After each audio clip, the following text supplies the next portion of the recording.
marriage can be extremely difficult. So why am I saying this? Am I saying this because I got in a fight with my wife and decided to come up and vlog about, how upset I am right now? No. Maybe. I'm saying this because do people really prepare you for that? Do they explain that that's what it's about? I mean, think about it when it came to getting married or when you finally came to that, or if you haven't yet and you're looking forward to it.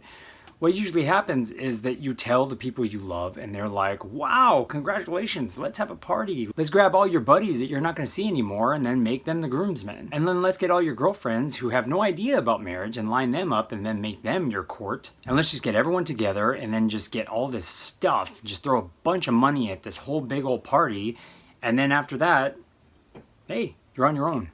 If our national or even let's say worldwide divorce rate wasn't so high, then I would say like, okay, maybe, that's a good tradition that we should stick to, but maybe it's not working. Have you ever thought about that? The only thing that's good about that tradition is it's kind of like the bait to get you married. Because when it comes down to it, everything that comes after that has nothing to do with a huge party. When you end up realizing that marriage is difficult, it's going to make it feel even much more difficult. It's going to make it feel wrong, which then has you preparing for a way out. How do I get out of this? So I wanted to put together this vlog to be able to help those people who are having a bit of a rough time, or even help people who are thinking about getting married and need a little bit of a reality check, because I'm going to be that guy. I'm going to be the guy who kind of like gives a little bit of a mirror to you and gives the honesty and kind of pulls the rug out from underneath you, but it's for a reason. So stick around until the end and then you will see how this works to create something completely flippin' beautiful. So, stay tuned.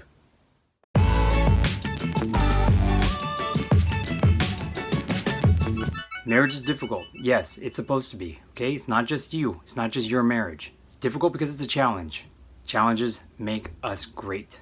We use it in team building. People use it on company retreats. It's really the truth. Challenges make you great. They make you a team. I'm going to give you a quick example of how people know this and how we use that in some way. The way I want to use this as an example is the movie The Avengers. Now, the reason why I always go over The Avengers or something like that isn't because I'm a guy, it's because I like comic books or any kind of stuff like that.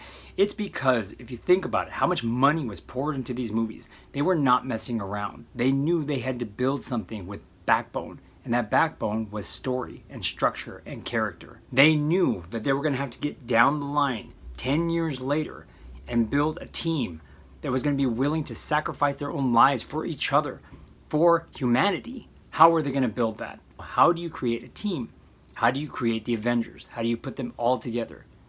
And they did that through fighting. So in Avengers 1, they put them in a room and they had them just start laying it all on the table.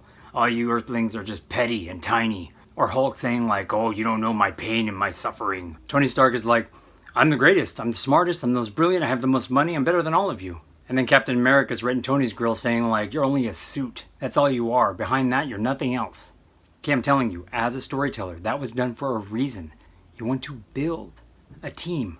You give them conflict. You give them challenges. You watch and you see if they have each other's back. Very often, this is the beginning of great relationships. So when you see challenges in your marriage, don't run. New York needed the Avengers. Your marriage needs you. Your kids need you. Your community needs you. So don't run from the challenge. In fact, this is a really good opportunity for you to see how do you react when it comes to challenges.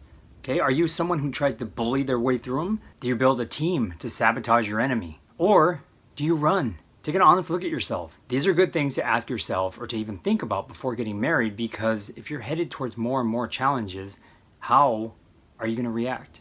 And I'll tell you right now that the difficulty in this and the challenges and laying it all on the table usually starts right from the beginning. I'm talking right from the beginning of saying, will you marry me? Or someone saying, I do. There's a really cool story about Prince William and his breakup from Kate Middleton. Now, when I look at the royal couple, I mean, they're beautiful. When it comes down to it, they look like they're working together. It looks like it's probably very difficult, but they're making it work. But when he was younger and they had a breakup, there was word that he partied his tail off and was just completely like, I'm free from her, thank God. And can you imagine that months, years later, that was the exact same person that he proposed to. The person he was trying to avoid, saying that he wanted to be free from, was the person he asked, will you marry me? That's how crazy the relationship of marriage is. Like I said, challenges, man, from day one. So if you can get this now, if you've stuck around in this vlog this long, okay, then you can at least grasp, like, okay, marriage is difficult. It's difficult because it's a challenge. Challenges can make you great. Then if you understand this and you're at least grasping this, the number one thing then you should do is be prepared. Don't close your eyes. Don't hide. Don't run. Don't avoid. Be prepared. And one of the main ways that you can be prepared is understanding what you're getting yourself into. This is unlike anything you've done before. Like I said before, when it comes to school, different accolades you got, this is completely different. These are the higher levels here, higher stakes, and much more to win also. And what can really help is knowing that this is very much like a marathon. It's not a sprint. It's not a quick win. Think about a marathon, okay? You can't see the finish line. As a matter of fact, you don't even know exactly sometimes where you're going. You might have an understanding, but you don't really know. So you're running into the unknown with a partner. People I know who run marathons train 9 months ahead of time. And be honest with yourself, that is not the way we deal with marriage. Whatever helps you understand this is a long road ahead of you, then just let that soak in. The way I figured out in my head that helped me was building the foundation to a house. That's what my first 5 to 10 years of marriage were. It's just building that foundation. Now, is a foundation beautiful?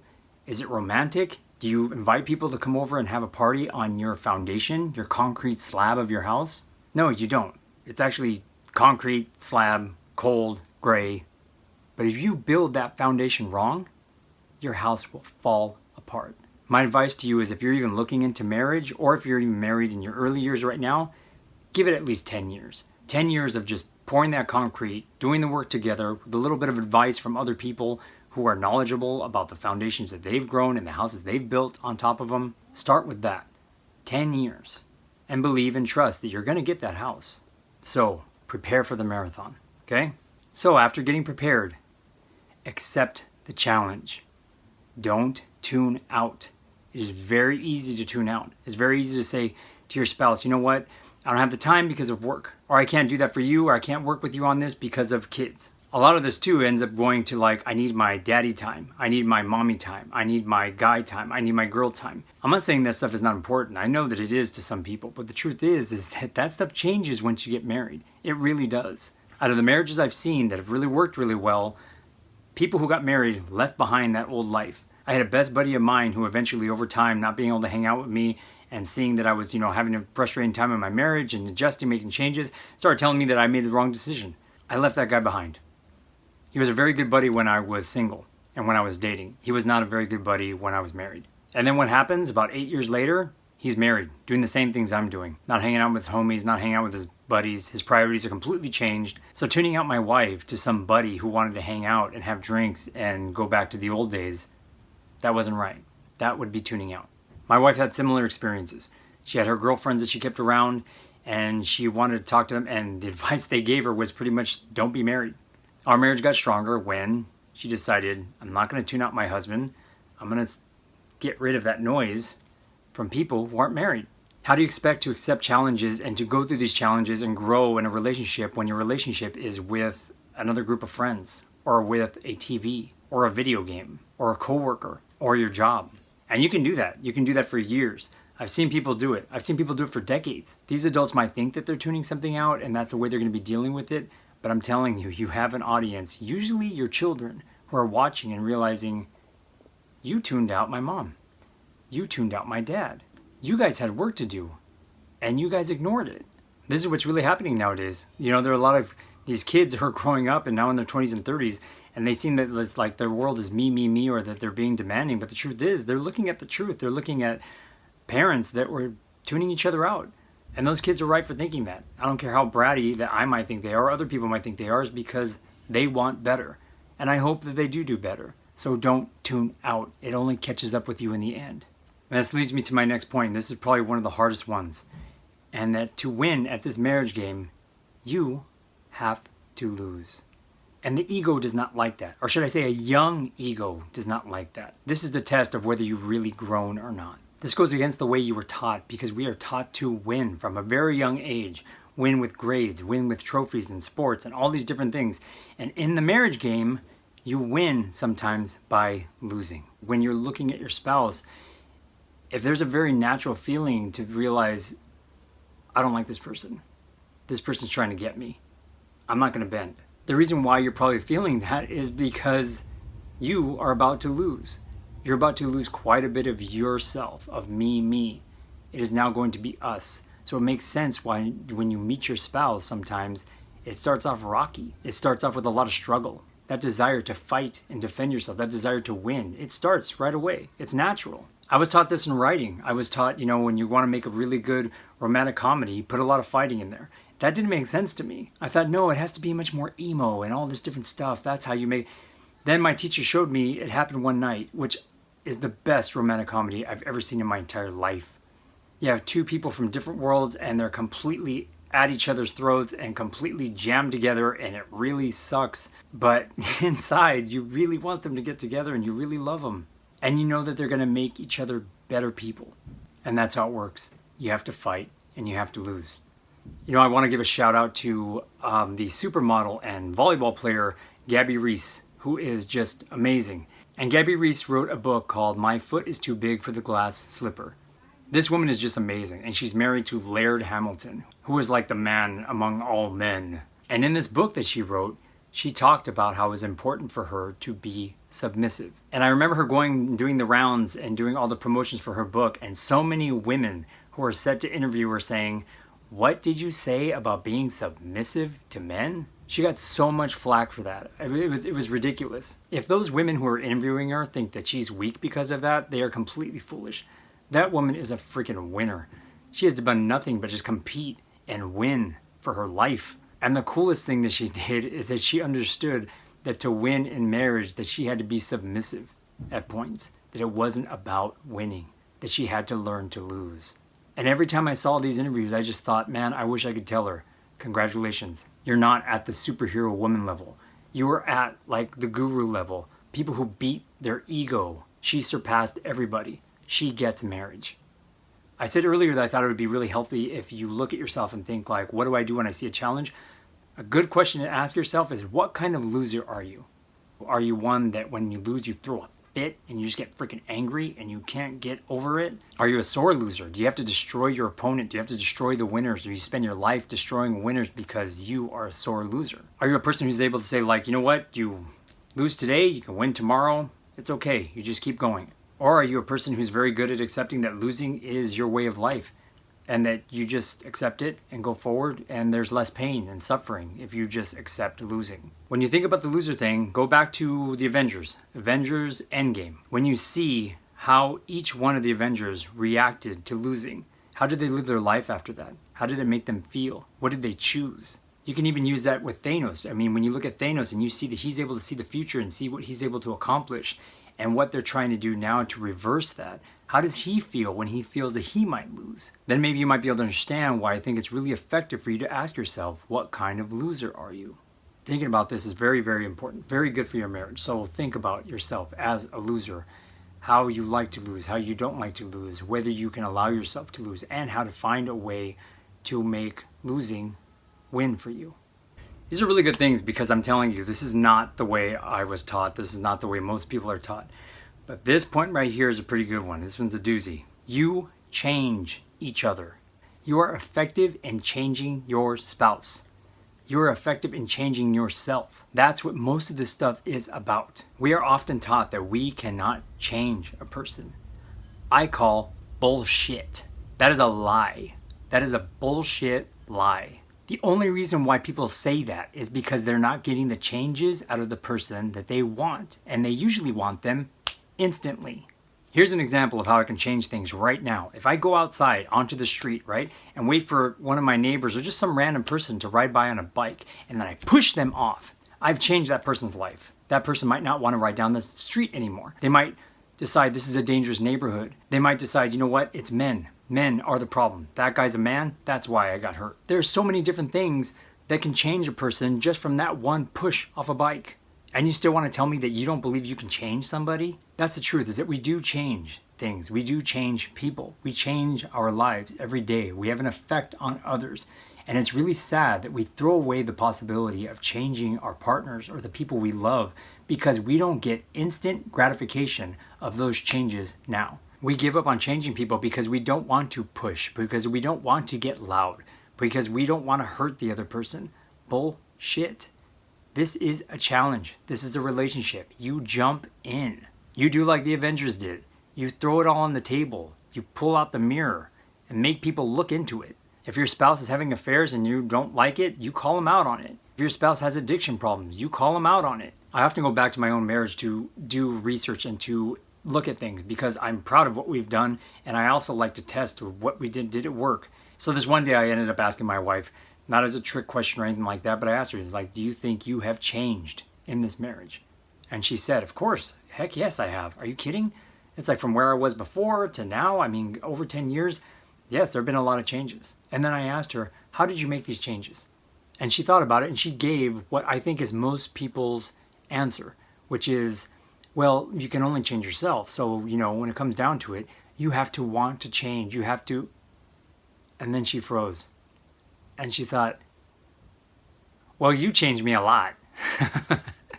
And that wasn't a very happy you changed me a lot, because I knew what it meant. It meant that I pushed her quite a bit and that we had been pushing each other. But I didn't just sit there happy with that answer. I asked her, like, how did I change you then? People say that you can only change a person. You can only change yourself. How did I change you? And she explained many different things. You put up the mirror to my face. You made me see things about myself that I was ignoring. You pushed me.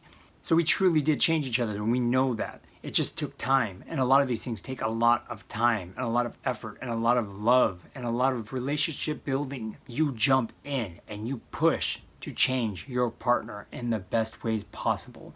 And they do the same for you when you are chicken shit and you want to run away. So yes, you change yourself and you change your spouse. We change. If you succeed, you change. If you are building a marriage, you will change each other. My next topic I'd like to talk about is a pretty easy one. It's not that hard as change and all these other and losing, all these difficult things for the ego. It's just a slight little shift. And this shift is, instead of saying like, why him or why her or why this or why that, there's a healthy choice you can make by saying, what am I supposed to learn here? What is the challenge here? What am I going to learn by being pulled into this and by engaging in this? Just this little shift in this question stops you from being separate from your spouse or separate from the other, and allows you to start realizing, like, how are we supposed to work together here? I used to use the metaphor with my wife about two hemispheres of your brain. I think most people know that there are two sides of a brain, and one is seen as like analytic and mathematic, and the other side is spiritual and artistic. Some people think that they're more left-brained, some people think that they're more right-brained. So I used to use this metaphor and this way of teaching to be able to help my wife in discussions and talking about, our marriage and working as a team. I would explain to her about how we have the left hemisphere of the neocortex, right?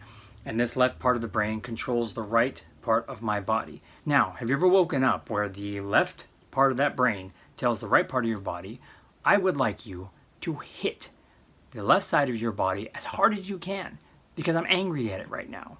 Now does the right part of your brain tell the left part of your body after that, we are going to get revenge, so we're going to hit the other side until it's black and blue and until we win? It makes no sense. It is not a battle. It is not a fight. It is not me versus you. We are here together. We are here to learn something. So instead of going to like, why this person, why that part, instead of playing opposites, thinking about learning, what you're supposed to learn here, and then accepting that learning takes time. I can't go to my 3-year-old right now and just make her start doing long division. It doesn't work that way. I can't just pick up a guitar and start playing like Eddie Van Halen. It doesn't work that way. These great things and this growing and this learning and this exercised brain, this exercised mind takes time. Think about falling in love with the process, not with the end result. There are 2 books that I want to mention right now. One is Outliers by Malcolm Gladwell, and the other is The Slight Edge by Jeff Olson.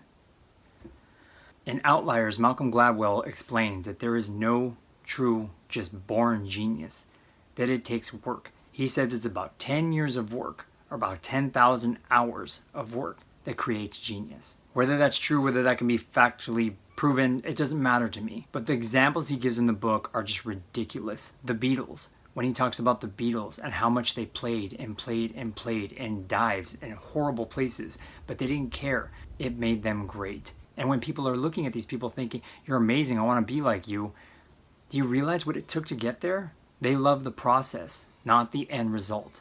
Anything that you want is going to take work. And that's where the book, The Slight Edge, comes in. There's so many different self-help books on like habits of successful people or the things you should do before 4 a.m. When I look at his book, I look at my life and I realize I think he's right. Everything he's talking about is what I've experienced in life and what I've seen in others. He has a graph that shows that most of the most beautiful things that you have in your life, the things that you take most pride in, the things that you love, began with nothing, started from nothing, took work, took struggle. And most of the things that give you instant pleasure and that were handed to you over time lead to depression. Think about that when it comes to marriage. If you want to go up that upward slope and get to that success, then starting at the bottom might be part of the deal. Or you can look the other way, which is start with all the fun, start with all the party, and then realize, man, this isn't everything I thought it was going to be. So think about what you are here to learn as a couple, as a husband, as a wife, as a spouse, anything. Just think about what you are here to learn. And I want to finish by telling you about what I've learned. I lost quite a bit to gain myself. It's not pleasant. Losing is not a fun thing. The ego does not like losing. So no matter what, across the board, for people beginning to learn about losing, it's not a fun thing. I might have lost a lot in life, and I might have been born even to a family where there was a lot more loss than there was winning. It wasn't really about winning. But that wasn't my complete life. When I looked at the kind of losing that I did, I really realized that I was actually the underdog. I might not have won all the time, but once in a while I had these great wins that were just legendary. Now, as an adult, I look at that and I really am glad that I have the understanding about winning and losing, because if I would have just won all of my life, I think I would really be expecting it always just be there for me, and I'd be having a very difficult time learning to lose at a later time in life. Because I'm okay with losing and understanding that, you lose one day, you win another day, I learned that sometimes your losses are wins. I was very much one of those people who just did not want to marry my wife. I saw her and I liked her, I thought she was great, but I just thought, no, too different, it's not gonna work, so it's okay, just move on. But it wasn't about moving on this time, and I knew it 100%. I even have, if you want to say, guidance from beyond that let me know, and just completely everything was, she's the one. And in that she's the one, it wasn't cause for me to celebrate. I was really thinking that I was really losing quite a bit. It was very difficult for me. I tried to make the best of it, and I knew I was going to make the best of it, but it did feel like loss. And what I learned in a short amount of time is that I wasn't really losing, I was giving. And amongst the wisest people in this world, I know that there's a lot to gain in giving. That's the life shift. That's when things change. That's when it's no longer about me, me, me. It's when you realize you can consume everything and it won't satisfy you. And you reach this point where you start giving. You start realizing, I want to give. And then in that giving, you realize this feels really great. That's a life of abundance, of gratitude, of being able to give because you feel like you have so much already. Not a life of getting where you're always hoarding because you always have a fear that you're going to lose something. It changed my attitude towards what I was losing. Then looking across at my spouse and realizing she's doing the same for me. She's letting go of so much from her former life, but that's because she's giving more time to me, more time to us. She's building with me. And at some points, I even felt like maybe even weaker. I was like, well, didn't I kind of give something up? I was much more independent yes, I am dependent now, it seems like. I am dependent on her, she's dependent on me. Some people would see that as weakness. I don't, because now we are no longer living as individuals. We are a cohesive team. And all those differences and all those changes that were first making us repel each other, we used them to understand each other, to know each other, to grow together like this, so that everyone looking from the outside can see they are synchronous. They are tuned in. My kids can see that. I hope that they take those ideas of teamwork, of relationships, and put it into school or into their sports teams or into their marriage one day. We were trying to figure out a day for the wedding, and we started coming closer to my birthday, and she said, why don't we do it on your birthday? My birthday is pretty close to Christmas, and growing up, I watched my siblings have really, a lot of really good fun parties, and because mine was close to Christmas, I didn't have many people around. As I got older and I got into my 20s and 30s, I usually spent my birthday alone. I would go to the movies, go do something I really love, and treat myself really great, go surfing, have a fun time, but it was usually just an introspective day for me. Well, I got married on my birthday. And After the first year, a year later, on our anniversary / my birthday, she made me a cake. And I sat there and she sang to me, and I realized I'm never going to have a lonely birthday again for the rest of my life, because I gave up this day to share with her. I didn't know I was going to be getting back. I lost quite a bit of my life to gain a marriage. And in many ways now, I'm twice as strong. I'm twice as smart. And my heart is filled, doubled with love. Marriage is difficult. And I hope that you have great challenges and great difficulty, and that you strive to move forward and to build a relationship in that, because that will give you great happiness. I wish the best for you. I hope this helped. Peace.